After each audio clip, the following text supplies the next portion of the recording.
सब जन पर तीनों पर जो है। भागवत 18 पुराणों के बाद 17 की जो रचना हुई वो 4 लिखती है, पद्म पुराण 3 लिखता है और गरुड़ पुराण 3 लिखता है।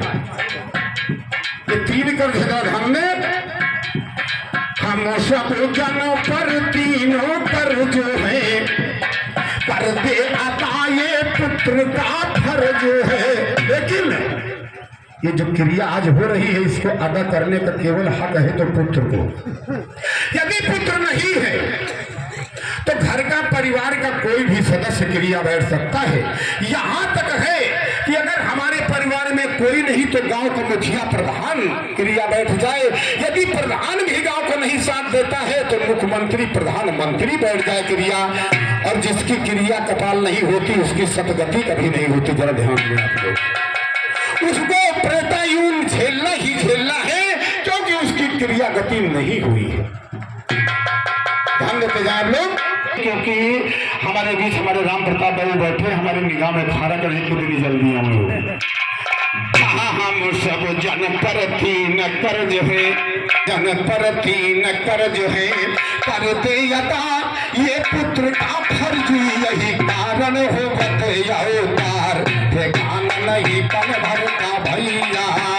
यही कारण हो अवतार ठेकान नहीं पल भर का भैया। ये आवागमन की बाजार ठेकाना नहीं पल भर का भैया। ये आवागमन की बाजार ठेकाना नहीं। पितर ऋण चुकाए तो पितर सुखी है।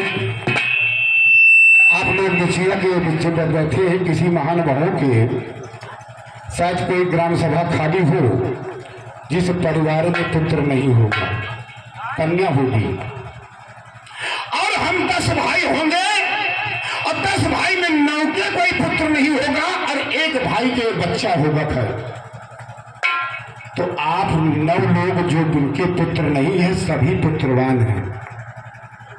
10 में से भाई में से अगर एक ही लोग को पुत्र है एक, तो कोई संतानहीन नहीं है। इस बात को भी ध्यान ले, वो भी पुत्रवान है। वो कभी शोक मत कर करे हमारे घर में कोई संतान नहीं है। ऐसा गरुड़ पुराण का लेके हम नहीं कह रहे हैं, कुछ गरुड़ पुराण कह रहा है जो बता रही है। और दूसरी बात है कि लोग कहते हैं कि लड़की की यहाँ नहीं खाना चाहिए, लड़की क्रियाकर्म नहीं कर सकती। क्यों नहीं कर सकती? हम पुराण दाखिल करेंगे जिन विद्वानों ने लिखा है उन पुराणों से हम प्रत्यक्ष प्रमाण लेंगे। क्यों नहीं भाई? वो लड़की है, अपनी संतान है, हाँ कुछ दिन नहीं खाना चाहिए, ये भी बात सकती है। वो कौन सी बात सकती है प्रधान जी? कि जब तक लड़की से कोई संतान न उत्पन्न हो जाए तब तक हम खाने के हकदार नहीं है। और जिस दिन लड़की से कोई संतान उत्पन्न हो जाएगी तो हम अगर जिंदगी पर नहीं खाएंगे तो हमें मरने पर खाना पड़ेगा। आप लोग समझ ले खुली बात में। यदि आपको भगवान समय देते हैं, आप पिंडदान करते हो तो पिंडदान किससे शुरू होता? नाना और नानी से। तो आप लड़की के धन खाए नहीं खाए, मरने पर खाना पड़ा। तो इसलिए जब तक लड़की से कोई संतान न हो तब तक न खाइए। अगर कोई लड़की संतान हो चुकी है तो तुरंत दौड़ दौड़ के खाइए, नहीं मरने पर तो खाना ही पड़ेगा। तो ध्यान दें, पितर ऋण चुकाए तो पितर सुखी है, जो न चुका पाए अन धन से। अब इसने इसका कुछ अटक बटक नहीं है तो समझ लियो कि वो पितरन का हक खाए है। यही शिवका कुछ, क्योंकि जिस समय माता के गर्भ में पुत्र संतान की उत्पत्ति होती है तो भगवान पार ब्रह्म परमेश्वर से कुछ बगैर जाने नहीं बचा, बगैर उसकी इच्छा के कुछ नहीं होता। लेकिन जिस समय माता के गर्भ में बच्चे का संचार होता है उस समय सबसे पहले पितर जानते हैं और उस दिन से आशा करते हैं कि हमारे कुल में, हमारे खानदान में कोई संतान उत्पन्न होगी जो मुझे पिंडदान देगी। दिया तो अच्छा है, नहीं दिया तो जिंदगी में कभी पूरा नहीं कर सकता साथी। तो उसने पितरों का हक खाया है।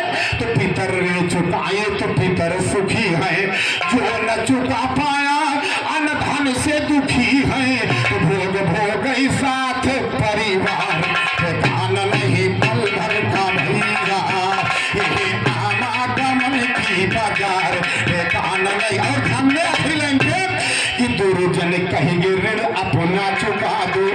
मर्जी है भैया काको हम अलग थोड़े हैं तोरो जन कही गए ऋण अपना चुकावो ई आवागमन से तब फुर्सती पावो राम मिलन गुरु चरण पखार ठिकाना नहीं पल भर का राम मिलन गुरु चरण पखार ठिकाना नहीं पल भर का भैया यही आवागमन की बाजार ठिकाना नहीं पल